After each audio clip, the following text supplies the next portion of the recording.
Parce que vous êtes juge, vous venez d'entendre le tout premier son de cloche.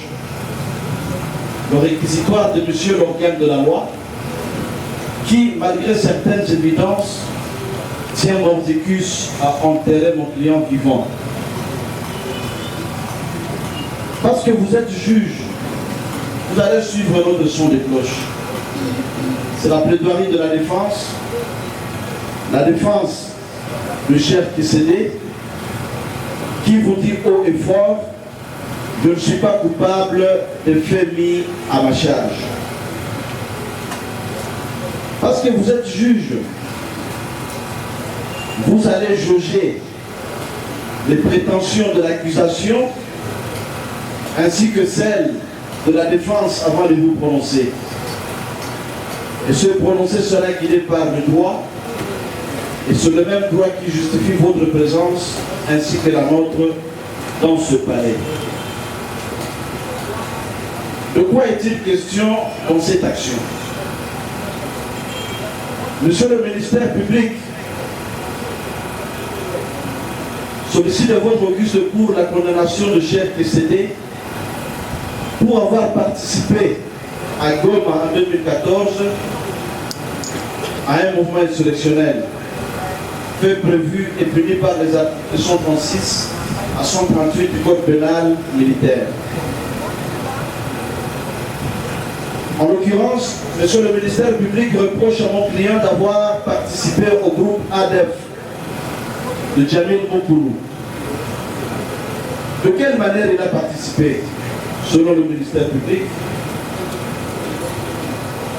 Selon le ministère public, Cheikh Kissédé aurait rassemblé des insurgés afin de leur enseigner l'idéologie djihadiste avant leur départ pour le maquis des ADEF en territoire de Béni. Comme si cela ne suffisait pas, monsieur l'organe de la loi sollicite une fois de plus de votre auguste pour la condamnation de Cheikh Kissédé pour s'être affilié toujours au même mouvement ADEF de Djamil Mokoulou, dont le but est d'attenter aux personnes et à leurs biens. Avec cette circonstance, une fois de plus, Cheikh Kissédé rassemblé, cette fois-ci, de recrues, afin de leur enseigner toujours l'idéologie djihadiste avant leur départ pour le maquis des ADEF. Nous disons, monsieur le Premier Président, monsieur de la Cour, que vous n'allez pas entendre le ministère public de cette oreille. Monsieur le Premier Président, monsieur de la Cour,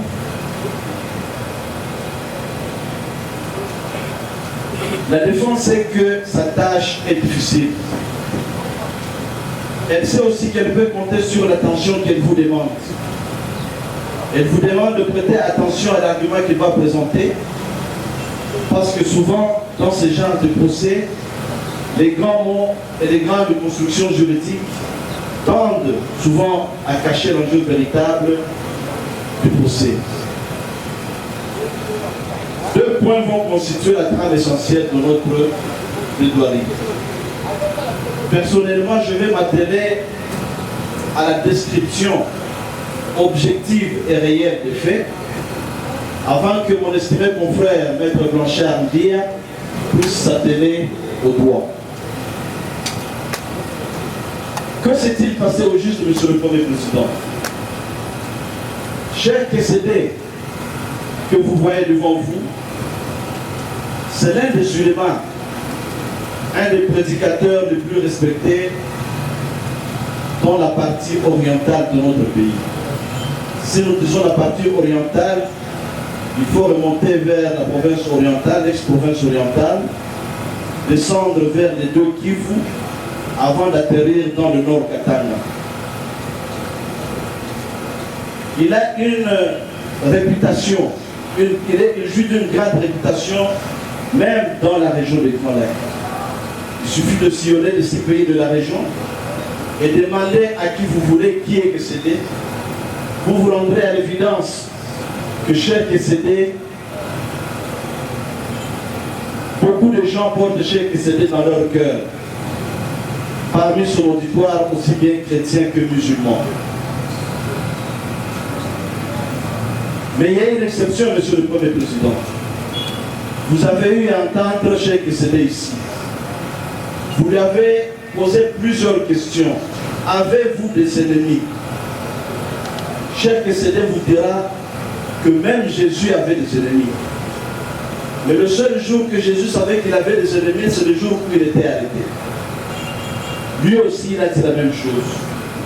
C'est seulement à cette date du 23 octobre 2014 que Cheikh Kessédé avait su qu'il avait des ennemis. Et c'est tout à fait normal en tant que prédicateur. Tout le monde ne peut pas l'aimer. Tout comme tout le monde ne peut pas l'haïr. Il a sûrement des ennemis un peu partout. C'est ce qu'il a constaté. Monsieur le Premier Président, nous sommes en 2014. 2014 était une année de beaucoup de turbulences dans la province du Nord Kivu. Vous allez vous rappeler, Monsieur le Premier Président, Monsieur de la Cour, que déjà au début de cette année, vers fin 2013, nos forces royalistes venaient de remporter sur une rébellion, celle du M23, dans la partie méridionale de la province. Quelque temps après, il y a eu la résurgence d'une autre rébellion, celle de Sadef Nalou. Mais ce qui a marqué le plus l'année 2014, c'était d'abord l'assassinat du colonel Mamadou Ndala Mustafa. Mais ce qui a aussi marqué 2014, c'était les massacres de nos compatriotes dans la partie nord, dans le Grand Nord du Nord Kivu. Monsieur le Premier Président, Monsieur de la Cour, nous sommes le 1er juillet 2014. L'association islamique Jamia, à laquelle appartient Cheikh Kessédé, où il est chargé de prédication, va solliciter et obtenir du maire de la ville l'autorisation d'organiser une muhadara, c'est-à-dire une campagne publique d'islamisation. C'est ainsi qu'un grand djihad va se dérouler devant le stade de l'unité de Goma. Je dis un grand djihad, j'espère que le ministère public nous a décrit les différentes sortes de djihad. Il se retrouve dans quel djihad on se retrouve. À l'occasion de ce grand djihad, des centaines de chrétiens et de musulmans ont répondu à ce grand rendez-vous. Le thème du jour, c'était lequel des deux enfants d'Abraham était réellement le fils de la promesse. Pour les chrétiens, c'est naturellement Isaac, fils de Sarah. Tandis que pour les musulmans, cet enfant ne pouvait être que Ismaël, fils d'Agar. Orateur principal côté musulman, Cheikh Kessédé. De l'autre côté, il y avait toute une panoplie de pasteurs, des bishops, des archbishops et que sais-je encore. À l'issue de ce grand débat contradictoire, une bonne dizaine de chrétiens jugèrent bon d'abandonner la croix au bénéfice du croissant. En d'autres termes, beaucoup de chrétiens se sont ce jour-là convertis à l'islam. Et ces conversions massives n'ont pas laissé certains pasteurs de Goma sans inquiétude.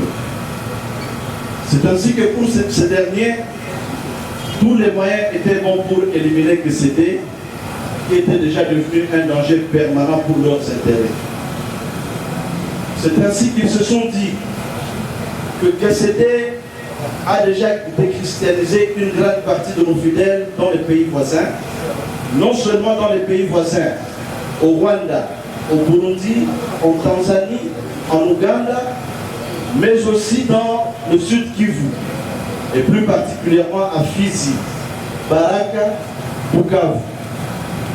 Aujourd'hui, il se retrouve dans la province du Nord Kivu. C'est Goma qui est infecté par ce virus d'islamisation. Si après avoir gagné des armes dans le Grand Kivu, nous laissons que CD continuer paisiblement sa campagne d'islamisation jusque dans la province orientale, eh bien, l'histoire va nous juger. Nous risquons de voir toutes nos églises se transformer en mosquées lentement, mais sûrement. Alors que faire? C'est ainsi que des plans vont s'élaborer déjà à partir de Goma. On va mijoter un complot contre Cheikh Sédé. Ainsi donc, pour certains, Cheikh Sédé doit être éliminé. On va éliminer Cheikh Sédé, mais de quelle manière faut-il éliminer ce monsieur? Prenant la parole, l'un de ces gens dira que le moyen le plus sûr, le plus doux et le moins risquant, c'est Karo. Donc, Sédé devrait être empoisonné. Aujourd'hui, monsieur le Premier Président, monsieur de la Cour, nous sommes en train de voir l'arrestation de Cheikh Sédé comme étant ayant été un mal nécessaire. Si Sédé n'avait pas été arrêté par le ministère public, peut-être on parlerait de lui au passé. Et nous, lorsque nous avons entendu le ministère public dire qu'il est visité par Dieu, nous sommes d'accord avec monsieur le ministère public, spécialement en ce qui concerne le dossier Sédé. C'est Dieu qui a visité le ministère public pour poser l'acte qu'il a posé vis-à-vis de Sédé afin de lui éviter le pire. Il dira, je connais un officier supérieur et évacué. Il adore un peu l'argent. Avec quelques monnaies, quelques billets verts, on peut obtenir de lui ne fût-ce qu'une dénonciation mensongère vis-à-vis de Sédé devant la justice militaire. Une fois condamné devant la cour militaire opérationnelle, Sédé, nous aurons au moins la certitude que Sédé finira ce cours en prison. Tous les musulmans auront peur et nous allons récupérer facilement tous nos produits perdus. Monsieur le Premier Président, Monsieur de la Cour, ce plan satanique ayant été adopté par tous ces enfants du diable, le choix est tombé sur le très célèbre colonel Kamoulete, le joker de triste mémoire. Pendant que ces prétendus hommes de Dieu vont se mettre à la recherche de Kamoulete pour mettre leur plan à exécution, ils apprendront que non seulement Kamoulete est en détention, ayant eu vent de ce qui s'est passé devant le stade de volcan de Goma, les musulmans du Grand Nord vont inviter Cheikh Sédé. Il sera invité pour défricher le terrain qui était déjà devenu hostile à l'islam à cause d'une barbarie qui n'a pas son équivalent dans l'histoire de l'islam.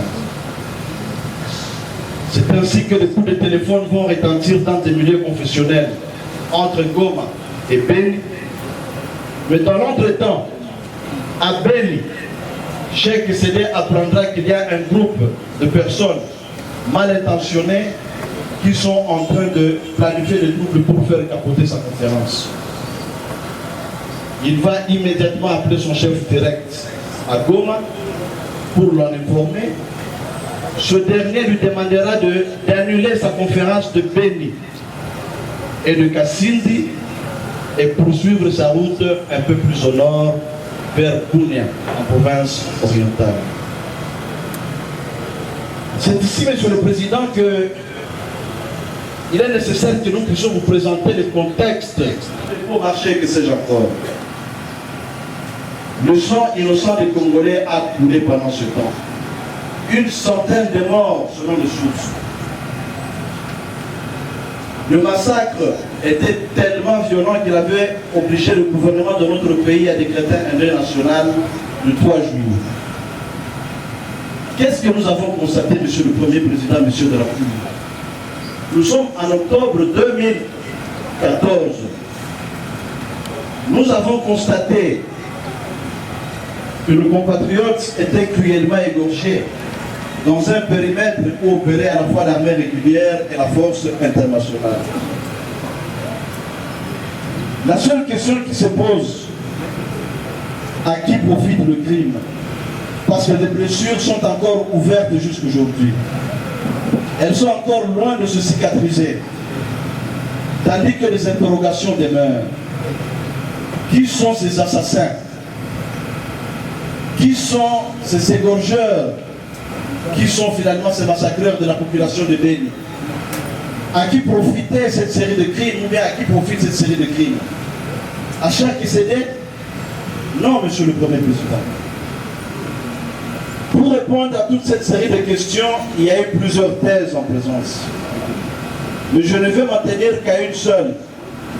La thèse officielle, celle de notre gouvernement. Et là, vous allez permettre que je puisse paraphraser le ministre des Médias, le porte-parole du gouvernement, lors d'un de ses points de presse. Nous y attachons d'importance parce que les termes que le ministre des Médias a utilisés dans ces différents points de presse et qui ont été largement médiatisés ont fait en sorte que même le ministère public dans le dossier qui c'était, à qui on parlait d'une doctrine dans sa tête, c'était une autre doctrine, le terrorisme, non celle de djihadisme. Voici ce que le ministre des Médias avait déclaré en son temps. Ces massacres sont le fait des groupes islamistes radicalisés ou djihadistes. La République démocratique du Congo a déjà eu à alerter la communauté internationale sur cette menace djihadiste dans différentes réunions de la conférence internationale pour la région des Grands Lacs, CRGL. Quelques-uns ont voulu prendre prétexte en disant que parmi les assaillants, il y a des Congolais, pour remettre en cause même la définition de terroriste djihadiste de ces gens, comme si le djihadisme a une nationalité. On peut être américain et être djihadiste, on peut être français et être djihadiste, on peut être belge et être djihadiste, donc on peut aussi être congolais et être djihadiste. Le ministre poursuivit en disant qu'il y a ce qu'on appelle un processus de radicalisation, de djihadisation, d'islamisation. À Boutembo, poursuit-il, un imam a été repris en flagrant délit de recrutement de jeunes pour le groupe terroriste et a été arrêté. La piste djihadiste privilégiée par le gouvernement, les autorités congolaises doivent être prises très au sérieux. Plusieurs preuves nous confortent aujourd'hui dans cette position. Après la fuite des assaillants, nos vaillants soldats ont ramassé des pages du Coran et trouvé des djellabas sur le corps de certains combattants tués. Les déclarations que nos vaillants soldats ont recueillies auprès de beaucoup de combattants islamistes djihadistes capturés démontrent que ces malfrats cherchent à imposer la religion musulmane en République démocratique du Congo. Monsieur le Premier Président, Monsieur de la Cour, vous pouvez constater avec nous qu'en moins de 2 minutes, ce message a réitéré plus de 17 fois les termes islamistes, djihadistes, terroristes. De telle sorte que pour le commun des mortels, qui dit aujourd'hui djihadiste, qui dit aujourd'hui islamiste doit dire indubitablement un musulman. Ce discours, Monsieur le Premier Président, a eu un effet sur le dossier QCD. L'effet de ce discours dans le dossier QCD, c'est que au moment où le ministère public a mis la main sur Cheikh QCD, pendant que Kamolete a eu à utiliser une expression, dans les oreilles du ministère public, c'était une autre expression. Il va sans dire, Monsieur le Premier Président, que cette période était caractérisée par une sorte de chasse aux sorcières contre certains musulmans. Et les musulmans ont eu la vie sauve grâce au discours salvateur du président de la République. Ce n'est que quand le président est arrivé à Beni, faisant son discours, il s'est adressé à la population pour dire que, pour demander aux gens de ne pas faire un imbroglio, il faut qu'il y ait un distinguo entre terroristes et musulmans. On doit faire un distinguo entre terrorisme et islam. En me disant que nous savons tous que l'islam c'est la religion de la paix, comme on dit, salam, en arabe, ou bien shalom, en langue hébraïque, une religion de la paix. Alors, ça ne sert à rien de s'attaquer aux musulmans. Ce qui a encore sauvé certains musulmans ici à Beni et à Butembo, c'est entre autres ce procès des Adefnab. Au début de ce procès, pas mal de gens pensaient que les musulmans allaient être chassés de Beni et de Butembo. Ils pensaient même qu'ils allaient brûler des mosquées. Ce n'est qu'avec ce procès que les gens, petit à petit, ont commencé à se rendre compte que cette histoire d'Adef n'avait rien à voir avec les musulmans de la RDC. Ça n'a rien à voir avec la communauté islamique. D'ailleurs, votre cours, ainsi que le ministère public, ont eu à le répéter à plusieurs reprises. Le Lucifer fut curieusement accueilli à bras ouverts et sans la moindre réserve par M. Local de la loi. C'est sur ces entrefaites en date du 23 octobre 2014, alors que Cheikh Kessédé se dirigeait un peu plus au nord, à Bounia. Il voulait embarquer dans un taxi-bus pour aller effectuer sa mission sacrée. Il se fera interpeller par des hommes en uniforme. Et le ministère public l'a très bien dit au cours d'une audience que Kamolete aurait dénoncé Kessédé devant votre auguste cour non autrement composé. Bien que lorsque nous avons effleuré les différentes feuilles d'audience, plus particulièrement la feuille d'audience du 23 octobre, nous n'avons déniché nulle part l'endroit où Kamolete a parlé de Kessédé. Le ministère public l'a très bien dit que quelqu'un, pendant l'audience, aurait signalé au lieutenant Hubert que Kessédé venait de passer. Immédiatement, le lieutenant Hubert s'est rendu à la gare de Beni pour aller procéder à l'arrestation de Cheikh Kessédé. Là, c'est déjà la première erreur de M. Local. L'arrestation de Kessédé, dans ces conditions, c'était une arrestation arbitraire. Parce qu'il n'y avait aucun acte de procédure qui avait donné pouvoir à ceux qui sont allés arrêter Kessédé pour qu'ils puissent être mis à la disposition du ministère public. Et là, vous pouvez constater même dans le dossier, parmi les pièces de détention, il n'y a que 2 locaux. Il y a le MAP qui n'a pas été signé ici à Beni, mais à Kinshasa, au mois de novembre, soit 3 semaines après l'arrestation de Kessédé. Mais vous allez également trouver l'autorisation de mise en liberté provisoire. Cheikh Kessédé sera ainsi acheminé devant votre auguste cour. Une question sera posée. Qui est Kessédé? Nous l'avons dit et nous le répétons, on n'a trouvé nulle part l'endroit où Kamolete a cité le nom de Kessédé. Le ministère public a présenté Kessédé, tout en promettant à votre auguste cour qu'il allait présenter Kessédé le moment venu. Et à la deuxième audience, le ministère public vous l'a dit, le moment opportun, c'est celui-ci.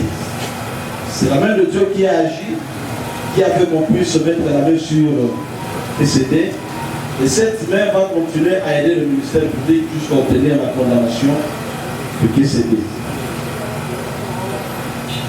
Kessédé s'est retrouvé en face du colonel Kamolete, devant le magistrat instructeur, à l'auditorat militaire. C'est ainsi qu'à la question du ministère public de savoir si Kamolete confirmait tout ce qu'il avait déclaré devant le ministère public, Kamolete dira oui. Mais vous pouvez constater une fois de plus, monsieur le Premier Président, dans les PV qui sont dans le dossier, les PV du ministère public, la question a été posée à Kamolete s'il confirmait cette déclaration faite devant le ministère public. Mais nous avons cherché ces déclarations faites par Kamolete devant le ministère public. Nous n'avons rien trouvé. Et je suis sûr que même vous, quand vous allez vous retrouver seul dans votre chambre, vous ne retrouverez pas ces déclarations. De sorte qu'aujourd'hui, la défense se pose la question où et quand Kamolete a fait des déclarations devant le ministère public. Le PV qu'il y a là-bas, il y a d'abord le PV d'audition de mon client. Le deuxième PV, c'est le PV d'audition de son épouse, Mme Aïcha. Et le troisième PV, c'est le PV de confrontation entre KCD et Kamouleté. Vous vous rendrez à l'évidence qu'il n'y a aucun PV où Kamouleté aurait fait des déclarations devant le ministère public. Or, il est de l'autorité publique, Monsieur le Premier Président, Monsieur de la Cour, que l'instruction préjuridictionnelle a des caractères connus de tous. Parmi ces caractères de l'instruction préjuridictionnelle, c'est le caractère de l'écrit. La procédure devant le ministère public est essentiellement écrite. Nous avons cherché les déclarations de Kamouleté. Dans les PV du ministère public, on ne les a pas trouvées. Ainsi, à la question qui lui a été posée, est-ce que vous confirmez les faits? Voici ce qui était là Kamouleté. Oui, je le confirme. Il enseigne le tawhid, il renvoie à KCD. C'est-à-dire convaincre les adhérents de combattre à côté des djihadistes pour dominer le pays et leur gouvernement. C'est cette tawhid qui est à la base des guerres en Afrique. C'est ainsi que dans cette pratique de tawhid, il est interdit de dénoncer des secrets de religion. Il faut donc accepter d'être tué que de dénoncer. Si moi j'ai renoncé, c'est parce que moi j'ai accepté de dire la vérité et de renoncer à cette religion. Une seconde question lui a été posée, dans les mêmes termes, de confirmation si KCD était réellement un des recruteurs des ADEF. Kamouleté dira oui, c'est lui le Moualim, c'est-à-dire le grand maître dans le recrutement des jeunes pour les ADEF. Vous ne voyez pas que cette pratique de tawhid qu'il a toujours enseigné est la source de Al-Qaïda et la continuité des ADEF NAM. Et il va conclure sans considération. C'est d'ailleurs ça le djihad. Donc pour Kamouleté, tawhid égale djihad. Et il a été cru sur parole par monsieur l'organe de la loi. En réaction aux déclarations de Kamouleté, Cheikh KCD va tout rejeter. Mais il va néanmoins reconnaître qu'il organise des muhadara, c'est-à-dire des conférences publiques. Et il ajoutera qu'il enseigne aux gens de faire le bien et d'éviter de faire le mal, surtout éviter de verser le sang. Et les différents versets coraniques qu'il a donnés au ministère public, vous les trouverez dans le PV. Quant à la définition de Kamouleté faisant de tawhid une contrainte armée, de faire aux gens d'adhérer à l'islam et de chercher à dominer le pays en renversant ses dirigeants, à l'audience du 25 août 2017, ici devant vous, Cheikh KCD lui a opposé à votre auguste pour deux versets du Coran. La ikraha fi-d-din. Il n'y a pas de contraintes en matière de religion. Coran, chapitre 2, verset 256. Et il a ajouté un autre verset, 59 de la sourate 4. Ô croyants, obéissez à Dieu, à Dieu Allah, obéissez aux messagers, à Dieu Rasoul, wa ulil amri minkum, et ceux d'entre vous qui détiennent le commandement. Et Cheikh KCD a demandé, moi qui connais ces versets, comment je vais faire du tawhid une arme pour imposer les gens, d'autant plus que le Coran a déjà dit qu'il n'y a pas de contraintes en matière de religion. Et que nous ne pouvons pas faire le djihad pour imposer notre volonté aux dirigeants, d'autant plus que le Coran nous impose le respect vis-à-vis de ceux qui nous gouvernent. Il a ajouté que tawhid ne signifie rien d'autre que l'unicité de Dieu. En d'autres termes, c'est le monothéisme pur. Inallah, Muhammad Rasulullah. Il n'y a de Dieu qu'Allah et Muhammad est son messager. Tel est donc le dogme de l'islam. Mais ce qui est curieux, c'est que le ministère public s'étant retrouvé devant des termes techniques et étrangers, il n'a pas fait application de la loi.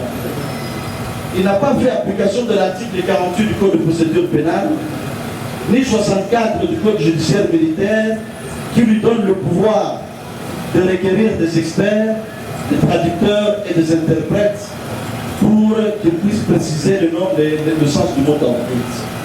Au lieu de le faire, le ministère public a directement mis la main sur Cheikh Kissédé. La défense s'attendait peut-être à ce que pendant l'instruction préparatoire, le ministère public pouvait s'adresser à la communauté islamique en République démocratique du Congo, la Comico, qui est dotée d'un organe technique, le conseil théologal, qui a pour mission de donner des avis sur des questions techniques, des questions juridico-théologiques. Mais le ministère public ne l'ayant pas fait, nous estimons qu'il a failli à sa mission. À l'audience du 18, le ministère public a sollicité et obtenu de votre auguste cour de recourir à l'expertise de M. Moussa Ben Badran, qu'on appelle communément Moussa Tchadien. Il a tenté, dans la mesure du possible, de dire ce qu'il pouvait, de satisfaire donc à la curiosité du ministère public. Mais ce qui était curieux, c'est que l'organe de la loi avait oublié que Moussa Tchadien était déjà identifié devant votre auguste cour, non pas comme un théologien, mais bien comme un commerçant. Et la défense a aimé la déclaration de Moussa Tchadien, qui a renvoyé l'auguste cour à des institutions habilitées à donner des définitions des termes islamiques. Et il a parlé de l'université islamique de Médine, en Arabie Saoudite. Il a parlé de l'université El-Azhar du Caire, en Égypte. Il a également parlé de l'université de Fès, au Maroc. C'est ainsi que la défense a fait observer pendant l'audience que le contenu de la décision de renvoi et le contenu des PV d'audition, il y a eu une démarcation totale. C'est écarté des PV qu'il a lui-même dressés. C'était une erreur monumentale du ministère public qui a coûté 3 ans à Cheikh Kissédé, 3 ans de privation de liberté. Aujourd'hui, monsieur le ministère public vous demande une fois de plus de condamner Cheikh Kissédé à 10 ans. La première erreur, ça a été consommée. La défense n'acceptera pas qu'une deuxième erreur puisse être consommée, monsieur le Premier Président de ce Après confrontation de Kissédé avec Kamurete, immédiatement après, on a mis la main sur Kissédé. 2014, soit 3 semaines après, que Cheikh Kissédé a été transféré à la prison militaire de Kinshasa-Ngolo. Et vous allez vous rendre compte que c'est à son arrivée à Kinshasa que Cheikh Kissédé sera mappé. Le map a été fait par le colonel magistrat Kourou Katenda Omer, Srakot 21 du ministère public. C'est pour vous dire que tout le temps que Kissédé a passé à Beni, avant d'être transféré à Kinshasa, il était encore une fois dans une détention purement arbitraire. Durant plus de 2 ans de détention de Cheikh Kissédé, il n'a jamais été entendu par un seul magistrat à Kinshasa. Il n'a jamais reçu la visite même de sa chère Aïcha ou de sa chère Hawa. Parce qu'il vous a dit ici qu'elle avait 2 épouses. Contrairement à ce qui a été débuté ici, même dans les PV, Cheikh Kissédé avait déclaré qu'il était marié à Aïcha et à Hawa. Dans l'enceinte de la prison de Ndolo, Cheikh Kissédé va curieusement rencontrer le lieutenant-colonel Kamurete. Il y avait de cela 1 mois. Kamurete avait déclaré devant l'officier du ministère public qu'il avait renoncé à l'islam. Or, chaque vendredi, quand les musulmans se retrouvent dans un lieu de prière à la mosquée de Ndolo, Kissédé a commencé à voir de temps en temps Kamurete à la mosquée. Un jour après la prière, c'est Kamurete qui va s'approcher de Kissédé. Il va lui présenter son mea culpa. Vous vous rappellerez, monsieur le Premier Président, à l'audience dernière, que Kissédé demandait 6 minutes pour déterminer les circonstances. Mais malheureusement, jusqu'à la fin de l'audience, peut-être par oubli, il n'a pas eu 6 minutes. C'était juste pour vous dire dans quelle mesure et dans quelles circonstances, à la prison militaire de Ndolo, Kamoulette viendra vers KCD pour lui présenter son mea culpa. Il va lui présenter des excuses pour cette dénonciation calomnieuse. Et il va nous relater comment son arrestation et sa détention étaient systématiquement et méthodiquement planifiées par les hommes de Dieu.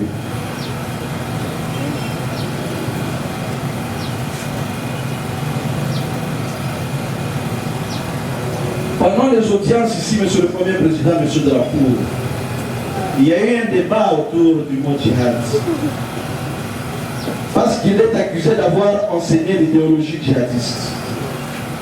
Et nous, de la défense, nous avons toujours demandé à ce qu'une démarcation soit faite entre djihad, qui est une institution purement islamique, et djihadisme, une expression inconnue dans la littérature arabo-musulmane. Le djihadisme ou l'idéologie djihadiste, c'est inconnu dans la littérature juridique de l'islam. C'est un terme, nous l'avions dit ici, qui a été fabriqué par des orientalistes en Occident, juste pour créer un imbroglio, de telle sorte que quand on parle de djihad, on parle de djihadisme, ça signifie la même chose. Et pour le ministère public, nous avons senti que le djihad signifie aussi djihadisme. Mais ce n'est pas le cas, Monsieur le Premier Président. Pour opposer le djihadisme à mon client, Monsieur l'organe de la loi s'est inspiré d'un article de Jeune Afrique, publié en 2005, ainsi que d'un livre qui a été publié récemment en France, relatant l'histoire du terrorisme de l'Antiquité jusqu'à Daesh. Et le ministère public vous a cité un certain nombre de noms. Il a cité le nom de l'imam Khomeini, il a cité le nom de Hassan al-Banna, il a cité le nom de Hassan Tourabi, et il a également cité le nom de Saïd Koutib. Tous ces noms cités par le ministère public sont connus dans le monde arabo-musulman. Ce sont des idéologues politiques. Et le discours que le ministère public a adressé à KCD, disant que Khomeini, l'imam Khomeini, a déclaré que l'islam parle effectivement de la guerre et que tout celui qui dit que l'islam ne parle pas de la guerre est considéré comme un ignorant. La défense est parfaitement d'accord avec l'accusation. L'accusation ne dit pas que Khomeini n'a pas dit ce qu'il a dit. Mais une chose est vraie, c'est que le ministère public n'a pas situé les déclarations de Khomeini dans leur contexte. Parce que c'est lui qui nous a toujours demandé d'éviter les prétextes, parce que c'était un texte ou bien un discours en dehors de son contexte, ça devient du prétexte. C'est ce que le ministère public a dit à KCD lorsqu'il déniait toutes les accusations de Kamoulette. Il a dit non, KCD, toi, est-ce que tu connais le contexte dans lequel Kamoulette a cité ton nom? Ce que tu es en train de faire là, c'est du prétexte. C'est parfaitement la même chose, Monsieur le Premier Président, en ce qui concerne les propos de l'imam Khomeini. L'imam Khomeini a parlé de la guerre.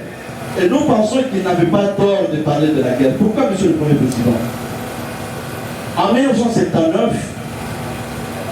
il accède au pouvoir. Une année après, l'arrogance internationale lui impose la guerre. On a suscité la guerre Iran-Irak, qui a duré 8 ans. En 1988, les deux voisins et frères se sont regardés en face pour se demander pourquoi nous nous battons. Ils ont dû signer l'armistice. Et une année après, l'imam Khomeini est décédé.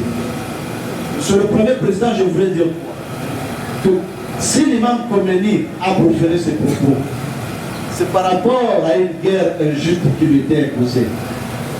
Et il a proféré ses propos pendant la guerre. Comment voulez-vous un langage de la paix? Le langage de la paix n'intervient que quand la guerre vient de commencer, pour essayer de voir dans quelle mesure on peut utiliser des voies diplomatiques ou politiques de règlement des conflits. Mais en pleine guerre imposée, chercher des mots pacifiques dans la bouche de Khomeini, à l'époque, c'était difficile de trouver ça, monsieur le Premier Président. Raison pour laquelle nous disons que s'il faut situer les paroles de Khomeini dans leur contexte, on ne peut pas opposer ces paroles à Kessédé. Khomeini, c'était un chef d'État. Kessédé, un simple prédicateur. Kessédé, il est dans ce monde purement religieux. Et Khomeini, dans son monde politico-religieux. On ne pouvait pas marier les propos de Khomeini avec ce que Kessédé n'a pas dit. Nous, on s'attendait à ce que le ministère public nous dise voilà ce que Kessédé a dit. Mais rien n'a pigé, monsieur le Premier Président. Il en est de même des autres idéologues tels que Hassan al-Banna. Ce sont des Égyptiens. Ce sont des gens qui ont vécu pendant la colonisation. Nous sommes pendant la période de la colonisation et le colonisateur britannique est présent. Le Nil, les pyramides, le canal de Suez, le mont Sinaï, tout nous appartient.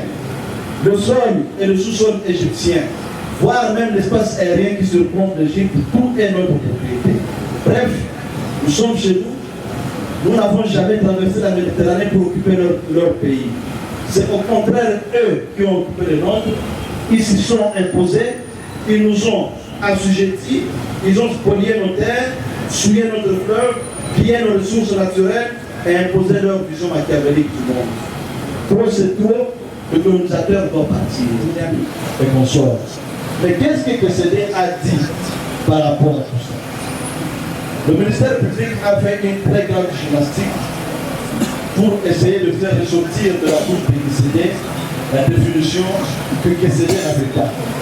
La définition du djihad. Et la gymnastique a poussé le ministère public de nous entraîner dans Wikipédia pour donner les différents sens du mot djihad. Ainsi dit le verset 190, combattez dans le sentier d'Allah ceux qui vous combattent et ne transgressez pas, certes Dieu n'aime pas les transgresseurs. Première étape donc, s'il faut combattre, il y a des règles qu'il faut respecter. Il ne faut pas combattre pour chercher à occuper le territoire de tout. Il ne faut pas combattre pour sa gloire personnelle. Il faut combattre seulement quand on est attaqué. C'est ce qui dit le Coran, ne combattez que ceux qui vous combattent, c'est-à-dire ceux qui prennent les armes contre vous. Et quand nous allons un peu plus loin, il y a l'interdiction de s'attaquer aux personnes civiles, aux prêtres, aux femmes, aux enfants, aux vieillards et bien d'autres. En islam, il y a un droit humanitaire musulman qui a existé depuis le 6e siècle. Le Coran poursuit en disant qu'il faut chasser, il faut les chasser, ceux qui ont pris des armes contre vous. Chassez-les d'où ils vous ont chassé, car la persécution est pire que le meurtre. C'est ça même le but des opérations Sokola, monsieur le Premier Président. Les opérations Sokola 1 et 2, opération Amanideo. C'est coranique, parce qu'on ne peut pas accepter qu'un ennemi puisse entrer dans le territoire national et que les FARDC puissent tendre l'autre jour. Comme les FARDC n'ont pas tendu l'autre jour, il y a eu ce qu'il y a eu, et c'est ça qui dit le Coran.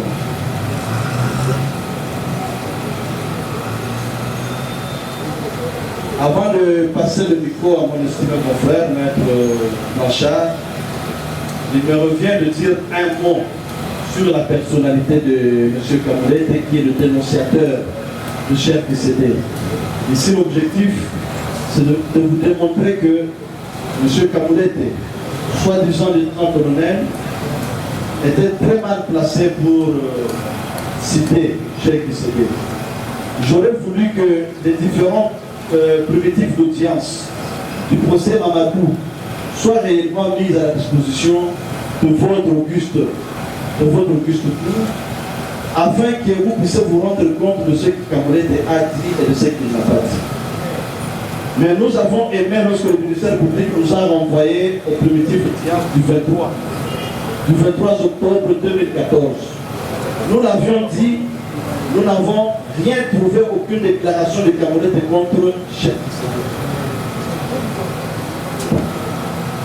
Mais par mesure de prudence, nous avons étudié le dossier Mamadou à rebours.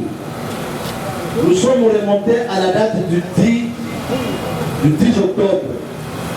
Contrairement à ce qu'a dit le ministère public, que c'était à partir du 14 que Camoulette a commencé à comparaître devant votre auguste cour, c'était plutôt à la date du 10.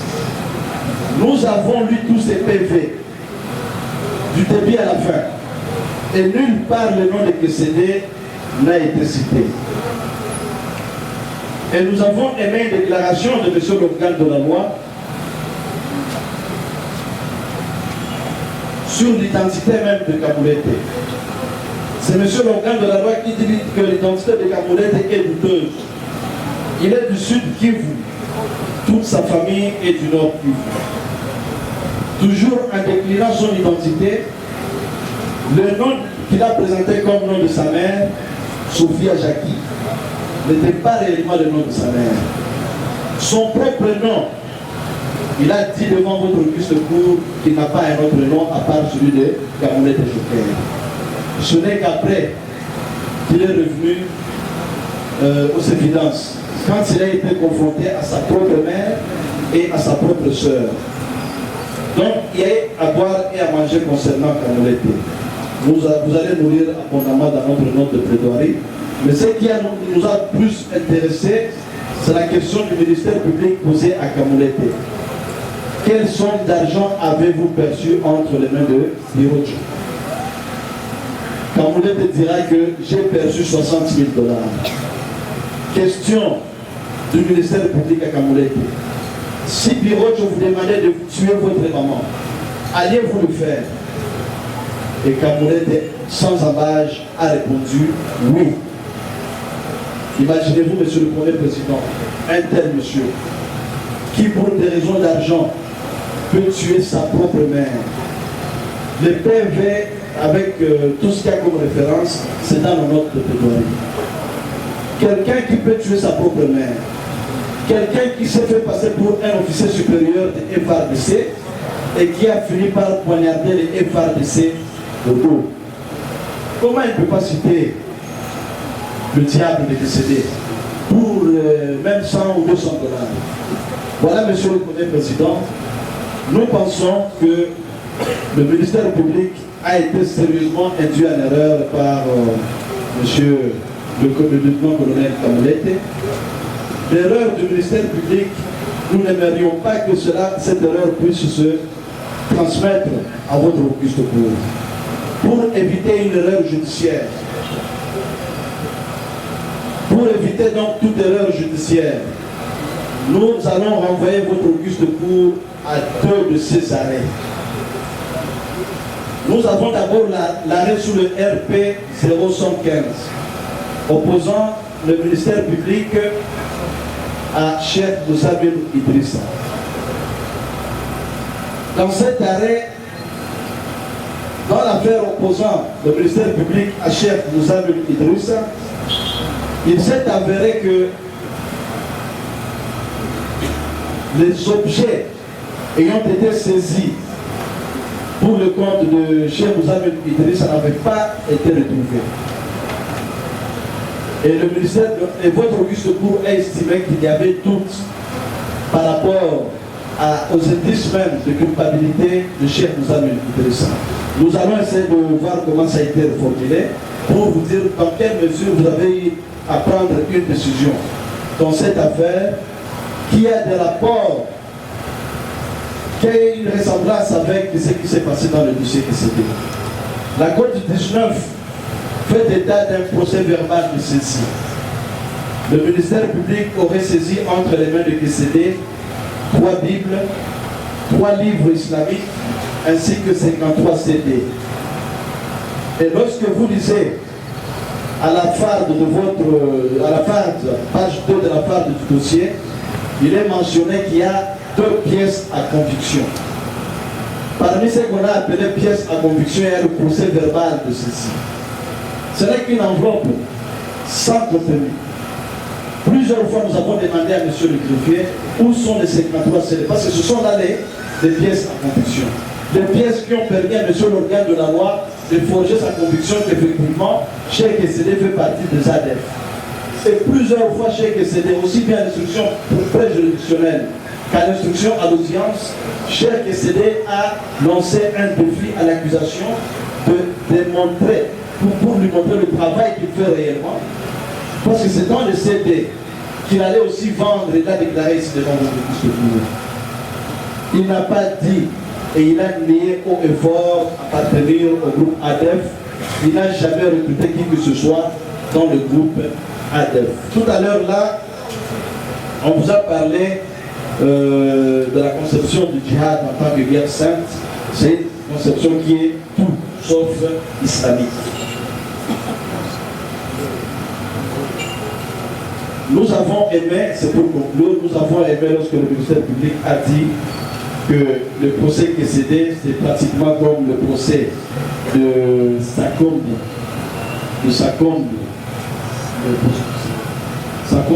Jimmy. Je vais une fois de plus renvoyer la cour de séance à sa propre jurisprudence.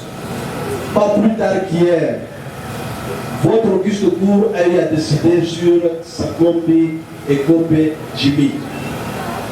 Étant donné, ça ce sont les termes même de l'arrêt que nous avons suivi hier, étant donné que Kamoulete, qui était le dénonciateur de M. Jimmy, n'a pas pu être confronté devant la Cour a émis des doutes quant aux dépositions de M. Kamoulete. Voilà un peu, Monsieur le Premier Président. Nous serons encore beaucoup plus détaillés dans la note de plaidoirie. On termine ainsi en passant la parole à mon estimé confrère, Maître Jean-Charles Bia, pour faire l'analyse contrôle. Maître correction, c'est le pas être confronté de moi, ni des problèmes pénibles. Vous savez marcher. Merci pour la parole, Monsieur le Premier Président. Nous ne saurons pas être trop longs.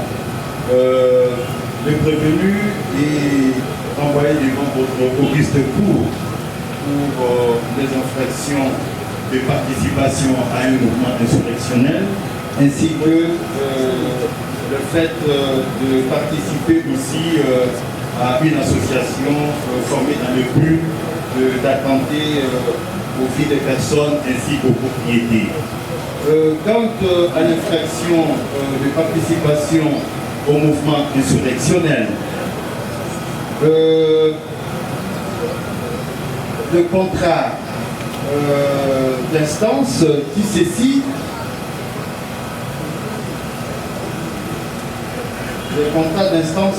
saisit qu'il aurait rassemblé des insurgés à qui il enseignait l'idéologie djihadiste avant leur départ pour les différents maquis des ADF, Nalou en territoire de Béni. Messieurs le Premier Président, distingués membres de la composition, au regard des éléments constitutifs de l'infraction précitée, l'élément qui nous intéresse, c'est le fait de rassembler. L'organe poursuivant n'a pas pu démontrer à quel moment, à quel endroit le prévenu avait rassemblé ou réuni les gens pour leur enseigner l'idéologie djihadiste. Ceci étant dit, le ministère public n'a pas apporté des éléments probants, des éléments qui pouvaient étayer ces accusations. Cela nous amène à faire voir à la Cour des séances qu'il y a un doute sérieux, parce que le rassemblement n'a pas été attesté par les éléments que nous venons de citer ici. Il y a ce que nous appelons, il y a le principe général des droits qu'on appelle indubio pro reo. Lorsque l'organe poursuivant ou lorsque l'accusateur n'arrive pas à apporter des preuves, de rassemblement, la preuve des enseignements, il est tout à fait évident et clair que la Cour puisse remarquer qu'il y a absence des éléments matériels. Revenons sur l'élément moral. Parce que dans notre droit, il y a une doctrine qui dit qu'en République démocratique du Congo, la faute est assise sur deux faits. Nous avons la culpabilité et l'imputabilité. En égrenant ces chapelets, nous voyons nulle part où l'organe de la loi a pu rencontrer le législateur dans ces différents éléments qui constituent l'infraction de participation à un mouvement insurrectionnel. Nous passons à la deuxième prévention. Association des malfaiteurs. Il est dit dans la décision des renvois qu'ils s'étaient affiliés à ces mouvements dans le but d'attenter aux propriétés et aux vies de gens et qu'ils savaient. Or, il y a une jurisprudence de la Cour suprême de justice qui dit ceci: lorsque on n'arrive pas à démontrer les concerts préalables ou le concours de volonté de l'agent, l'infraction d'association de malfaiteurs ne sera pas établie. Quel est le cas? Une casus spécial. L'organe poursuivant est resté beaucoup plus dans une narration qui n'est pas soutenue par de faits probants. Et ceci amène la Cour et la défense à un doute sérieux.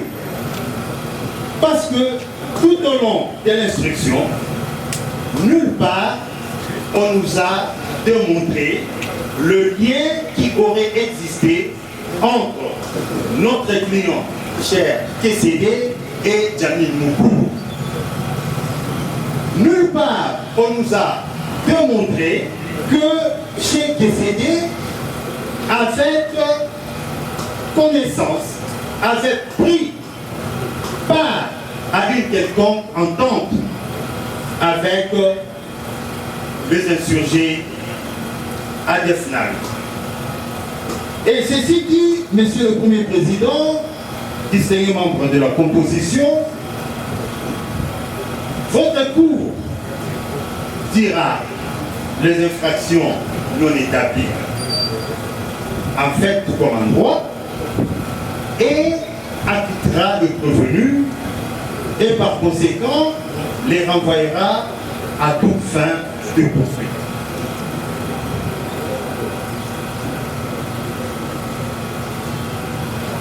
Et qu'à ceci, si par impossible, votre Cour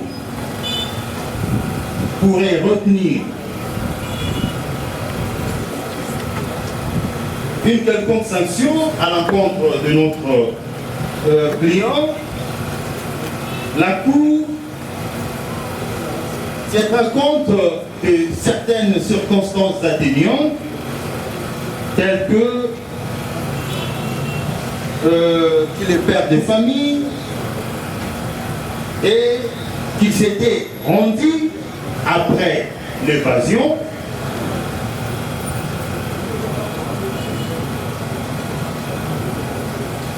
Et pour toutes ces raisons, il plaise à la Cour de dire non établi en fait comme un droit toutes les préventions et nous avons dit nous vous remercions. Prends acte de vos plaidoiries, l'antenne vous remercie et vous fait la promesse qu'elle s'y penchera en intervention sur